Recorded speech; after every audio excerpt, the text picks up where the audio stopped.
पदरू 12 पद जाए पढ़ीचु। गत थर शीर्षक कौन थिला?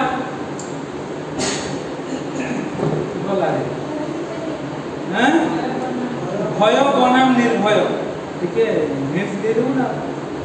भय बनाम निर्भय काहे ना प्रभु यीशु कहिथिले काहाकू भय करना, जे केवल तुमको शरीर नष्ट करिवो ताकू केवल भय करना, मात्र शरीर को नष्ट करी जे नरकरे तुमको पकई दे पारिबो ताकू भय कर, अर्थात ईश्वर को भय कर।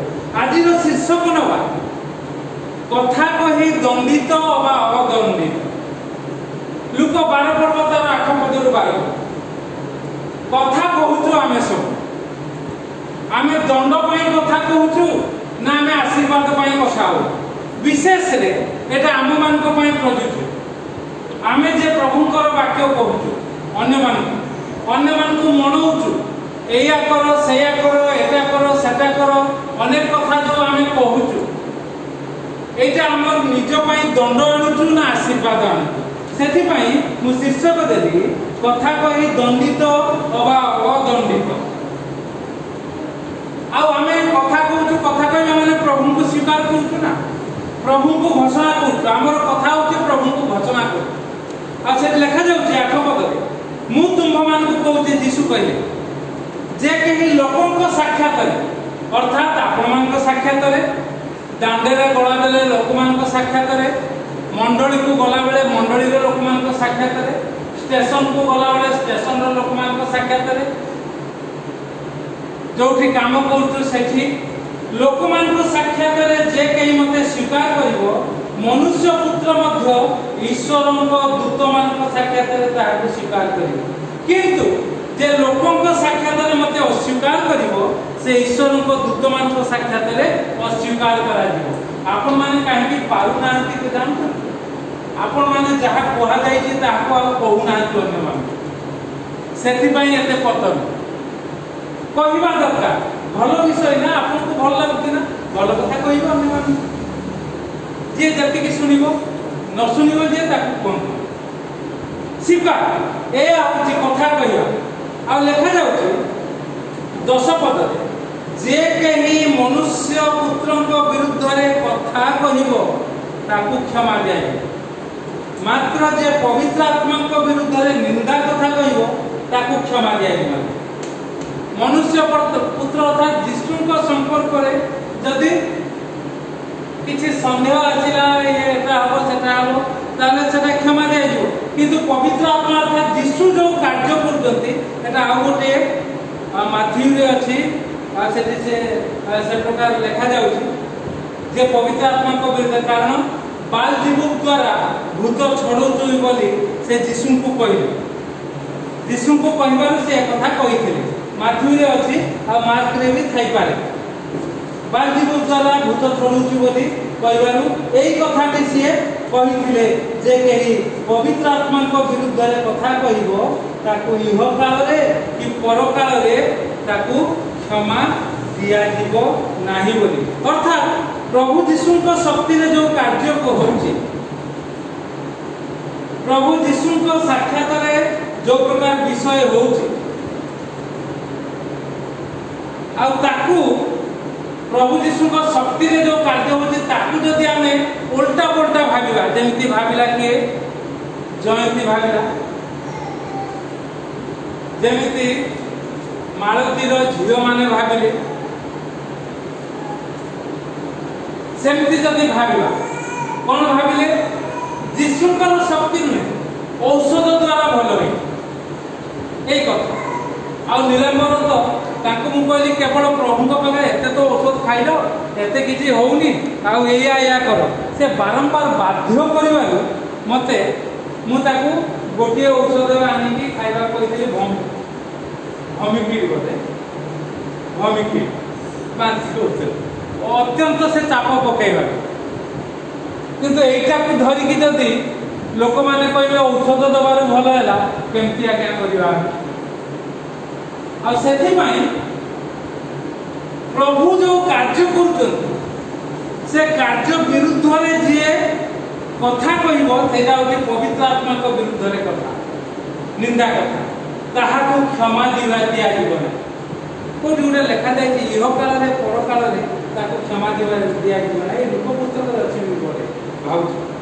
ଆଉ ଯେତେବେଳେ ସେମାନେ କୋଉମାନେ ସେ ଲୋକମାନେ ଯାହାଙ୍କ ଆଗରେ ତୁମେ କଥା କହୁଛ, ଯୋଉମାନଙ୍କ ଆଗରେ ସାକ୍ଷ୍ୟ ଦଉଛ, ସେମାନେ ଯେତେବେଳେ ତୁମମାନଙ୍କୁ ସମାଜ ଗୃହ, କର୍ତ୍ତୃପକ୍ଷ ଓ କ୍ଷମତା ପ୍ରାପ୍ତ ବ୍ୟକ୍ତି ମାନଙ୍କ ନିକଟକୁ ଘେନିଯିବେ, ସେତେବେଳେ ତୁମେମାନେ ଆପଣା ଆପଣା ସପକ୍ଷରେ କିପରି ବା କି କଥା ଉତ୍ତର ଦେବ କିମ୍ବା କଣ କହିବ ସେ ବିଷୟରେ ଚିନ୍ତିତ ହୁଅ ନାହିଁ। ଲୋକମାନେ ତମକୁ ଘେରିବେ, ତମେ ତା ଆଗରୁ ତମେ ଅଭ୍ୟାସ କରିକି ଯାଅ ନାହିଁ। ଅଭ୍ୟାସ କରିକି କୋଉଠିକି ଯାଆନ୍ତି? ପ୍ୟାଣ୍ଡେଲକୁ ଯାଆନ୍ତି, ଯାତ୍ରା କରନ୍ତି, ଅଭ୍ୟାସ କରିକି ସେଠି ଉପସ୍ଥାପନା କରନ୍ତି, ଚଳଚ୍ଚିତ୍ର କରନ୍ତି, ଅଭ୍ୟାସ କରିକି ତାପରେ ସେମାନେ ଉପସ୍ଥାପନା କରନ୍ତି। କିନ୍ତୁ ପ୍ରଭୁ କହୁଛନ୍ତି ତୁମେ ଯେତେବେଳେ ମତେ ସ୍ୱୀକାର କରୁଛ, ମୋ କଥା ଯେତେବେଳେ ଅନ୍ୟମାନଙ୍କୁ କହୁଛ, ସେମାନେ ଯେତେବେଳେ ତମକୁ ବିଚାରକର୍ତ୍ତାଙ୍କ ନିକଟକୁ ଆଣିବେ, ସେମାନେ ଯେତେବେଳେ ତମକୁ କର୍ତ୍ତୃପକ୍ଷ କ୍ଷମତା ପ୍ରାପ୍ତ ବ୍ୟକ୍ତି ମାନଙ୍କ ନିକଟକୁ ଘେନିଯିବେ, ସେତେବେଳେ ତୁମେ ମାନେ ନିଜ ସପକ୍ଷରେ କଣ କହିବ ତାହା ଚିନ୍ତା କର ନାହିଁ। ପବିତ୍ର ଆତ୍ମା ତୁମକୁ ଦେବେ। ଯଦି ପବିତ୍ର ଆତ୍ମାଙ୍କ ଶକ୍ତିରେ ତୁମେ କାର୍ଯ୍ୟ କରୁଛ, ଯଦି ଯୀଶୁଙ୍କର କର୍ମକୁ ତୁମେ ଯାହା ପବିତ୍ର ଆତ୍ମାଙ୍କର କର୍ମ ବୋଲି ଭାବୁଛ, ତାହେଲେ ତୁମେ ଯାହା ଯୋଉ କଥା କହୁଛ ଅନ୍ୟମାନଙ୍କୁ, ସେମାନେ ଯେତେବେଳେ ତମକୁ ଘେରିବେ, କ୍ଷମତା ପ୍ରାପ୍ତ ଲୋକମାନଙ୍କ ନିକଟକୁ ଆଣିବେ, ସେତେବେଳେ ତୁମେ ମାନେ କଣ କଥା କହିବ ଚିନ୍ତା କର ନାହିଁ। ପ୍ରଭୁ ତମକୁ ବୁଦ୍ଧି ଦେବେ। ହଠାତ୍ ତୁମେ କଥା କହିବ ଆଉ ସେମାନେ କଣ ହେବେ? ନିରବି ଯିବେ, ସେମାନେ ନିରବ ହେଇଯିବେ। ମାଥ୍ୟୁ 10:32-33 କଣ ଲେଖା ଯାଇଛି?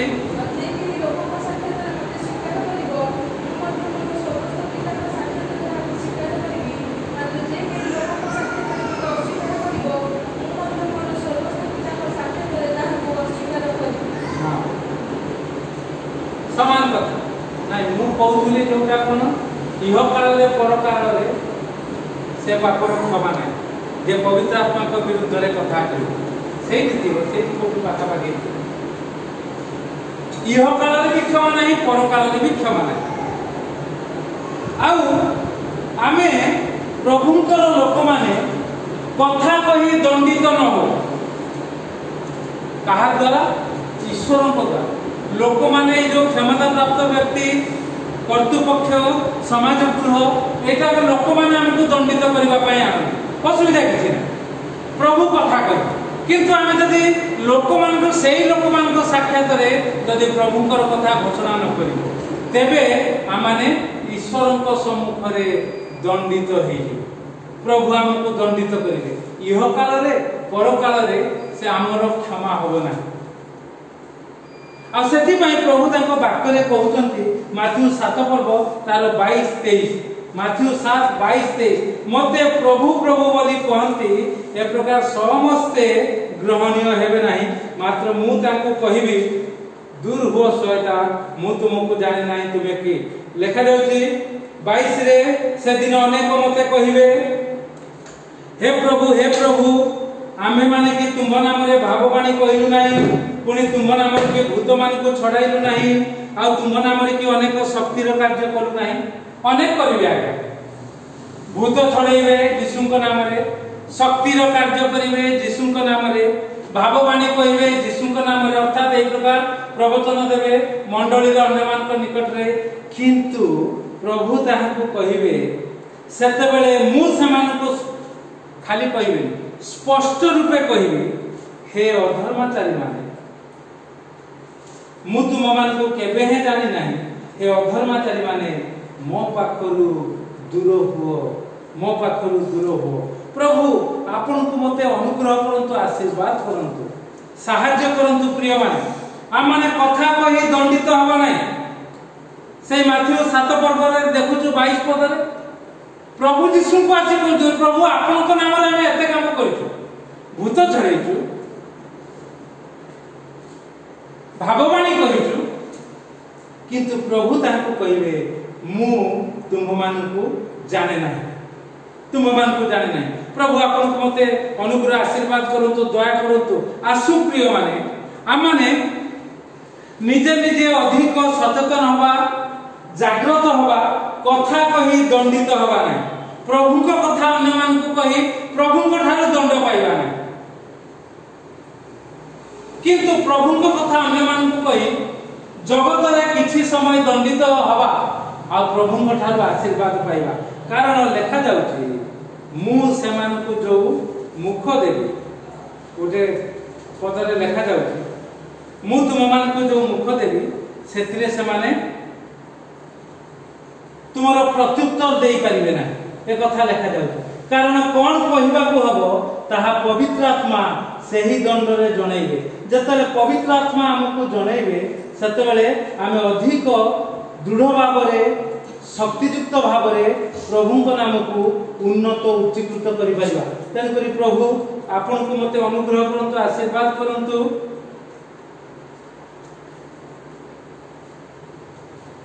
साहाय्य करंतु आ ए कथा हमर हो प्रभु को नाम सकाशे शेष पर्यंत धैर्य धरि रही आम माने परित्राण पाऊ। प्रभु आम को अनुग्रह आशीर्वाद करंतु। आसु आम माने एक प्रकार भाव रे पदक्षेप नै प्रभु को नाम को उन्नत करिबा उच्चीकृत करिबा महिमान्वित करिबा। कथा कही आमे दंडित न हवा नहीं मात्र प्रभु को कथा कही प्रभु को सेवा करी आमे आशीर्वाद प्राप्त होबा। प्रभु को नाम को उन्नत उच्चीकृत करिबा। प्रभु गौरवान्वित हेबे आम माने आशीर्वादित होबा दंडित होबा नहीं। प्रभु ए चिंता रे हमका आशीर्वाद करंतु। आमेन।